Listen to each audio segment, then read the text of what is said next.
Hello everyone, my self Anas Khan. I am the student of BSc nursing second semester eight government medical college Banda. तो बहुत से बच्चे comment कर रहे थे कि सर केमिस्ट्री के ऊपर क्वेश्चंस लेके आइए। तो आज मैं आप सबके लिए लेके आया हूँ केमिस्ट्री के बहुत सारे क्वेश्चंस, जिसके अंदर आपको पीवाईक्यू भी होंगे और ऐसे क्वेश्चन जो एज इट इज़ आपके एग्ज़ाम में आ सकते हैं, या फिर इसी टाइप के क्वेश्चन इसी लेवल के आपके एग्ज़ाम में ऐसे ही आएंगे। तो काफ़ी अच्छा मतलब ये सीरीज़ है आज की, तो लास्ट तक टिके रहिएगा, बहुत से क्वेश्चन प्रैक्टिस करने वाले हैं। ठीक है, तो चलिए वीडियो को स्टार्ट करते हैं। तो यहाँ पर आप पहला क्वेश्चन देख सकते हैं केमिस्ट्री का, कि यहाँ पर कह रहा है what is the electronic configuration of nitrogen. तो यहाँ पर आपको कॉन्फ़िगरेशन दिया गया है, नाइट्रोजन का इलेक्ट्रॉनिक विन्यास क्या होगा। तो यहाँ पहला ऑप्शन है 1s2 2s2 2p2। ठीक है, उसके बाद 1s2 2s2 2p3 1s2 2s2 2p4 और 1s2 2s2 2p5। तो इस क्वेश्चन में पहले ये देखना है कि नाइट्रोजन, हमारा जो नाइट्रोजन होता है उसका एटॉमिक नंबर कितना होता है, 7 होता है। तो जो हमारा इलेक्ट्रॉन कैसे भरे जाते हैं, पहले 1s2 जाएगा, फिर पहले 1s में जाते हैं, फिर 2s में जाते हैं, देन 2p में जाता है। तो हमारा 1s देन 2s में जाता है, देन इलेक्ट्रॉन 2p में जाता है। तो पहले 2 इलेक्ट्रॉन इसमें गए, 2 इलेक्ट्रॉन इसमें गए, फिर बचे 3 इलेक्ट्रॉन, तो वो पी शेल में जाएगा। तो यहाँ पर जो ऑप्शन नंबर बी होगा। ठीक है, ऑप्शन नंबर बी यहाँ पर देख सकते हैं आप। तो नाइट्रोजन का इलेक्ट्रॉनिक विन्यास क्या होगा, electronic configuration B option, 1s2 2s2 2p3। तो काफ़ी पहला क्वेश्चन जो है वो काफ़ी आसान था। तो ऐसे ही क्वेश्चन आपको एग्ज़ाम में भी देखने को मिलेंगे। उसके बाद यहाँ पर नेक्स्ट क्वेश्चन देखते हैं, क्वेश्चन नंबर 2, व्हाट आर, एक मिनट। तो इस क्वेश्चन का आप देखिएगा कि कह रहा है कि व्हाट आर, मतलब ये क्वेश्चन में इस तरह लिखा हुआ है। ठीक है, यहाँ पर मैंने लिख दिया सही से कि क्लोरीन की यहाँ पर जो एटॉमिक मास दिया हुआ है 40 दिया है, और आयरन का भी एटॉमिक मास 40 दिया हुआ है। तो यहाँ पूछ रहा है ये आपस में क्या है, आइसोटोप है, आइसोबार है, आइसोटोन है, या आइसो और डायफर है। तो आपको पता होगा कि आइसोटोप किसको कहते हैं, आइसोबार किसको कहते हैं, और आइसोटोन। तो सिंपली यहाँ पे मैं आपको बता देता हूँ कि जो आइसोटोप्स होते हैं, आइसोटोप्स में होता है क्या, सेम नंबर ऑफ़ प्रोटॉन्स होते हैं। ठीक, सेम प्रोटॉन होता है and different number of neutrons. इसमें different number of neutron and same number of proton होता है आइसोटोप्स के अंदर। ठीक है, उसके बाद हम बात करेंगे आइसोबार के अंदर। तो आइसोबार में क्या होता है कि same number of mass, same mass number होता है इसका, सेम मास नंबर और डिफरेंट एटॉमिक नंबर। ठीक, तो आइसोबार में क्या होता है, सेम जो होता है आपका मास नंबर सेम होता है, डिफरेंट एटॉमिक नंबर होता है। तो आप इस क्वेश्चन में देखिएगा कुछ इस तरह कि जो इनका जो मास नंबर है, ठीक है, सेम है, सेम मास नंबर है, बट एटॉमिक नंबर डिफरेंट है, क्योंकि क्लोरीन का होता है 17 एटॉमिक नंबर और आर्गन का होता है 18। ठीक है, क्वेश्चन को समझिएगा यहाँ पर। तो क्लोरीन का 17 होता है और आर्गन का 18 होता है एटॉमिक नंबर, तो डिफरेंट हो गया एटॉमिक नंबर। और इसका जो एटॉमिक मास दिया है दोनों का 40 दिया है, ऑलरेडी क्वेश्चन के अंदर गिवन है। तो सेम मास नंबर है, तो same mass number different atomic number, उसको आइसोबार कहते हैं। तो ऑप्शन नंबर बी जाएगा। बट आइसोटोप किसको कहते हैं, आइसोटोप जो होता है उसके अंदर हमारा सेम होता है प्रोटॉन एंड डिफरेंट न्यूट्रॉन होता है। और आइसोटोन किसको कहते हैं, जिसमें सेम नंबर ऑफ़ न्यूट्रॉन होते हैं but different number of proton होते हैं, उसको हम आइसोटोन कहते हैं। ठीक है, अब आइसोडायफर किसको कहते हैं, ये आप हमको कमेंट में बताइए। ठीक, कमेंट करके बताइएगा कि आइसोडायफर्स किसको कहते हैं। तो इस ऑप्शन का, इस क्वेश्चन का जो आंसर जाएगा वो आपका आंसर नंबर बी होगा, ऑप्शन नंबर। अब बात कर लेते हैं क्वेश्चन नंबर 3 की। ठीक है, ये भी आपका एकदम सिंपल क्वेश्चन है। क्वेश्चन नंबर 3 कह रहा है ये मैचिंग क्वेश्चन। ठीक, देखिए यहाँ पर हम आपको मैचिंग टाइप के भी क्वेश्चंस करवा रहे हैं। ठीक है, तो पहला कह रहा है कार्बोक्सिलिक एसिड। तो इसमें बताइए कार्बोक्सिलिक एसिड कौन है।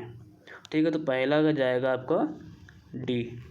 ठीक है, तो यहाँ पर आपको जो फर्स्ट का हो जाएगा वो डी हो जाएगा। अब सेकंड का देखते हैं, ईस्टर। ईस्टर क्या होता है, ये देखिए ईस्टर इसको कहते हैं। ठीक है, इसमें क्या है, R C double bond O और आर। ठीक, तो इसको ईस्टर कहते हैं। तो दूसरे का हो जाएगा ए। अब तीसरा बात करते हैं, अमाइड। ये देखिएगा तीसरे का सी, ये आपका अमाइड है। ठीक है, इसको कैसे लिखोगे आप, आर ओ, यहाँ से हम आर जोड़ देंगे, ये आपका एमाइड हो गया। ठीक है, फिर बात करें यहाँ पर ईथर की, तो ईथर किसको कहते हैं, ये आपका ईथर। ठीक है, तो फोर्थ का हो जाएगा आपका बी। तो फर्स्ट का डी, सेकंड का ए, थर्ड का सी एंड फोर्थ का बी, ये हो गया आपका मैचिंग। उसके बाद बात करते हैं नेक्स्ट क्वेश्चन की, क्वेश्चन नंबर 4 की। तो क्वेश्चन नंबर 4 यहाँ पर देखिएगा कि the SI unit of temperature is, ये तो एकदम आसान क्वेश्चन है। इस तरह के क्वेश्चन भी आपके एग्जाम में पूछे जाते हैं कि यूनिट पूछ लेते हैं, उसकी एसआई यूनिट पूछ लेते हैं। तो जैसे कि मोल है, तो कोई भी आपको मोलैरिटी दे दिया, मोलैरिटी या मोलैरिटी दे दिया, अब उसका आपको यूनिट पूछ लेगा, उसकी एसआई यूनिट क्या होगी। ठीक है, उसका फार्मूला जैसे होता है ना, तो ऐसे क्वेश्चन बना सकते हैं सिंपल। तो ऐसे एसआई यूनिट ऑफ टेम्परेचर तो आपको पता है कि केल्विन होगा, सिंपल क्वेश्चन ये तो एकदम आसान है। उसके बाद बात करते हैं क्वेश्चन नंबर 5 की। तो यहाँ पर देखिएगा एटम डेट है वो same neutron number but different proton number. तो अभी मैं पिछले क्वेश्चन में बात किया था कि जिसका न्यूट्रॉन सेम न्यूट्रॉन होता है but different number of protons होते हैं, तो उसको हम क्या कहते हैं, आइसोटोन कहते हैं। तो ये ऑप्शन नंबर आपका सी हो जाएगा, आइसोटोन। आपको बता दिया आइसोटोप क्या होते हैं, आइसोबार क्या होते हैं, आइसोमर तो आप पढ़ते हैं IUPAC में, तो ऑप्शन नंबर इसका जाएगा, ठीक है, सी। आइसोमर आप पढ़ते हैं ऑर्गेनिक केमिस्ट्री के अंदर, तो इसका जो क्वेश्चन नंबर 5 का जो आंसर होगा वो सी होगा। अब बात करते हैं नेक्स्ट क्वेश्चन की, क्वेश्चन नंबर 6। यहाँ पर देखिएगा, कह रहा है कि as compared to electron proton is about dash times heavier.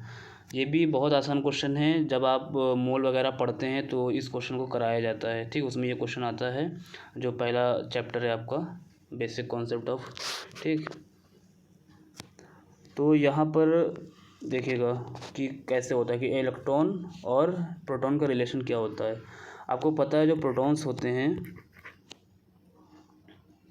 Protons जो होते हैं आपके, वो इक्वल होते हैं 1836 टाइम किसके, इलेक्ट्रॉन के। तो यही क्वेश्चन यहाँ पे ये पूछा गया है कि as compared to electron proton is about times heavier. ठीक, जब हम इलेक्ट्रॉन और प्रोटॉन का रिलेशन देखते हैं तो वो ये निकल के आता है। तो कितने टाइम्स हैवियर है, 1836। तो ऑप्शन नंबर सी। ठीक है, इलेक्ट्रॉन की तुलना में प्रोटॉन लगभग गुना भारी, कितना गुना भारी है, तो वो 1836 हो जाएगा। अब बात करते हैं क्वेश्चन नंबर 7 की। देखिएगा, कह रहा है कि which of the following is a Nobel chemical element of the modern periodic table.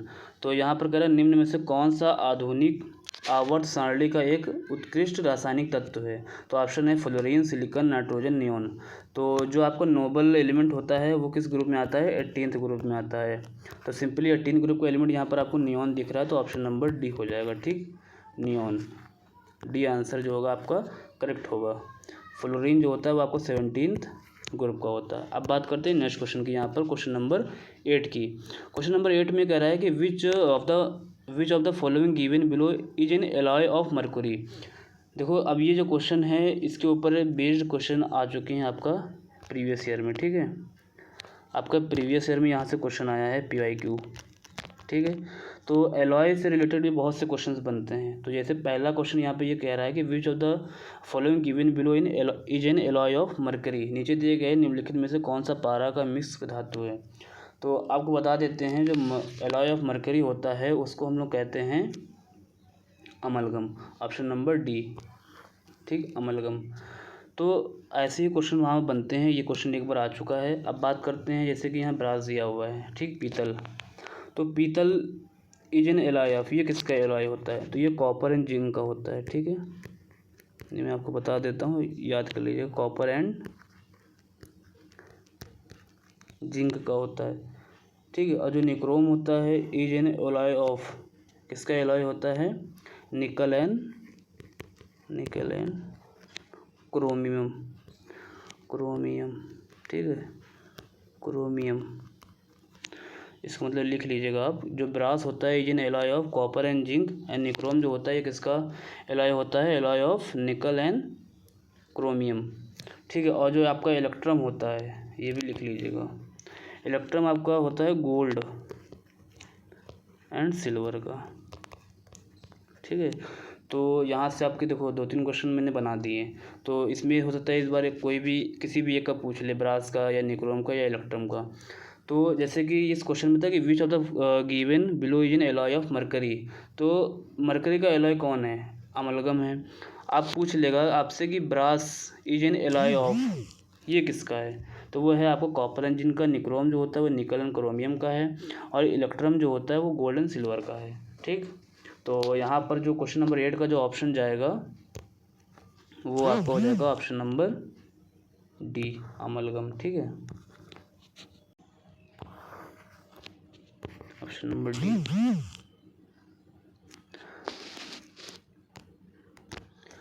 अब बात करते हैं नेक्स्ट क्वेश्चन की, question number 9। Mass of 0.1 mole of glucose will be. तो ये भी बहुत आसान क्वेश्चन नेक्स्ट क्वेश्चन की। तो ऐसे क्वेश्चन आते हैं, जैसे कि अभी यहाँ से आप दूसरा क्वेश्चन कैसे बना सकते हैं कि जैसे कि हमने दिया ना नंबर ऑफ मोल्स का जो फार्मूला बताया कि मास इन ग्राम अपॉन मॉलिक्यूलर मास। तो अब इसको दूसरे तरीके से पूछ सकता है कि नंबर ऑफ मोल का फार्मूला।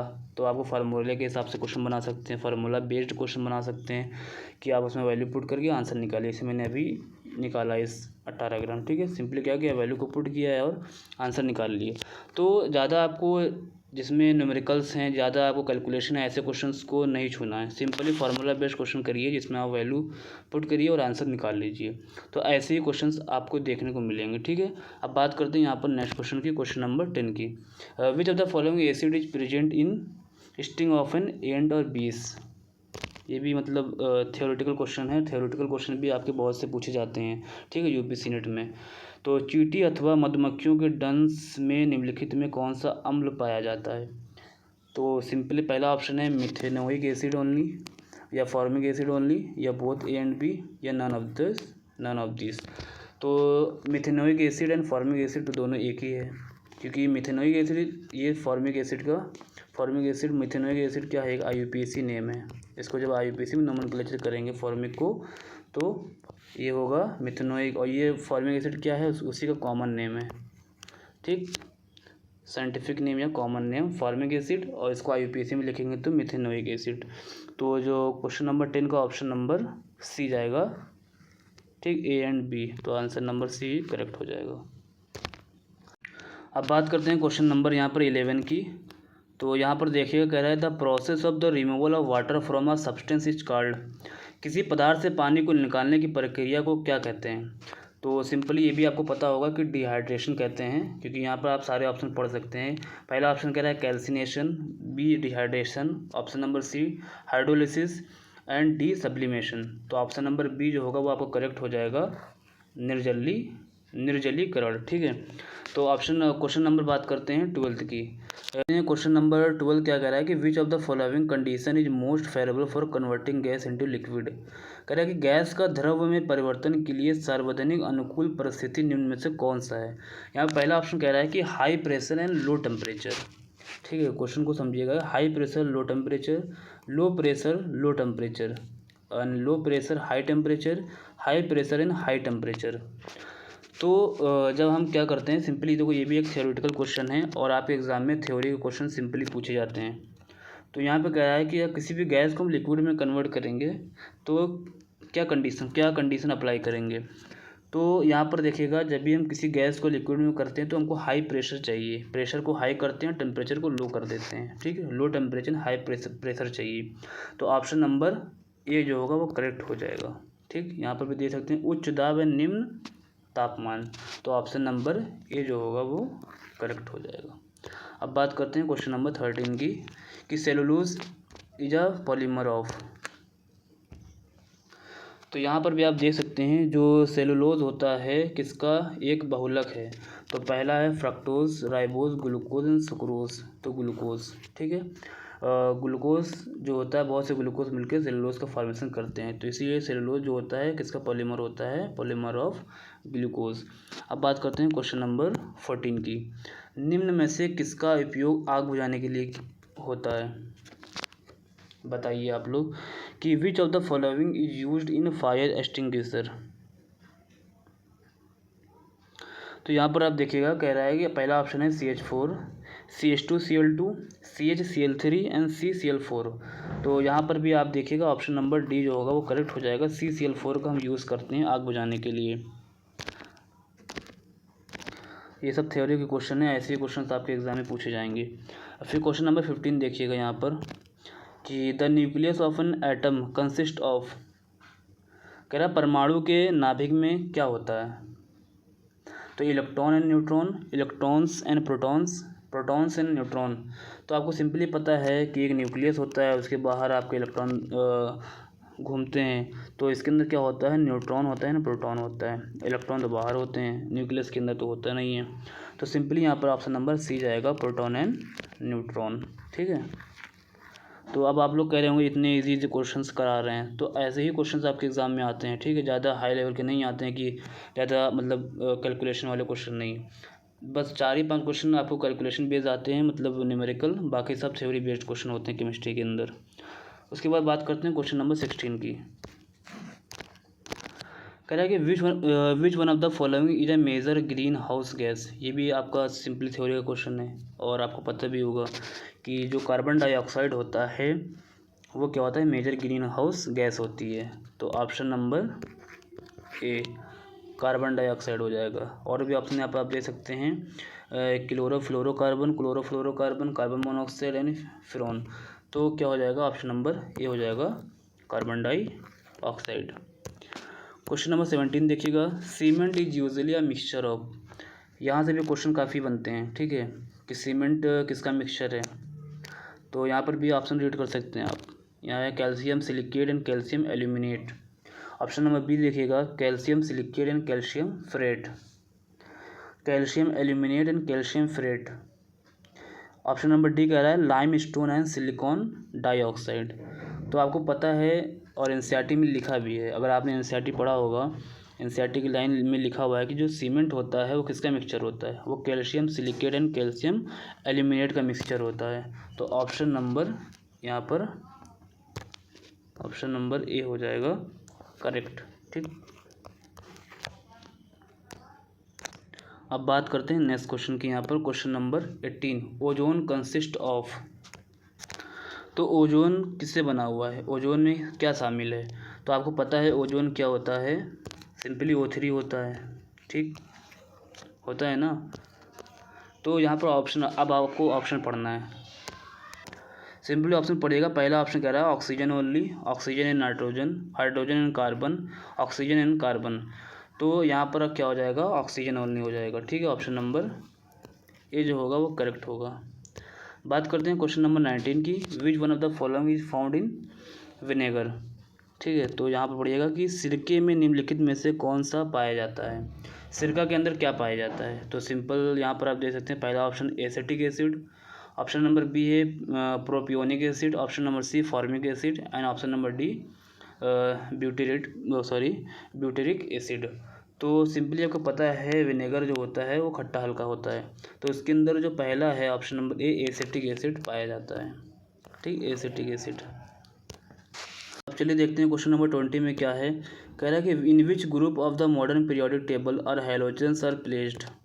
तो सिंपली आपको पता है कि हैलोजेंस किस ग्रुप में है। अभी मैं आपको एक पिछले क्वेश्चन में बताया था कि जो हमारे नोबल एलिमेंट होते हैं, ठीक, वो आपको 18 में होते हैं, 18 ग्रुप में। उससे पहले आता है 17 ग्रुप, जिससे आप ये कोई हैलोजन ग्रुप्स होते हैं। इसको क्या कहते हैं, halogen group. Fluorine, chlorine, bromine, iodine, ये कौन सा ग्रुप होता है, 17th ग्रुप। तो ऑप्शन नंबर 4 हो जाएगा, 17th ग्रुप। तो आधुनिक आवर्त सारणी के किस समूह में हैलोजन रखे गए हैं, वो ऑप्शन नंबर 4।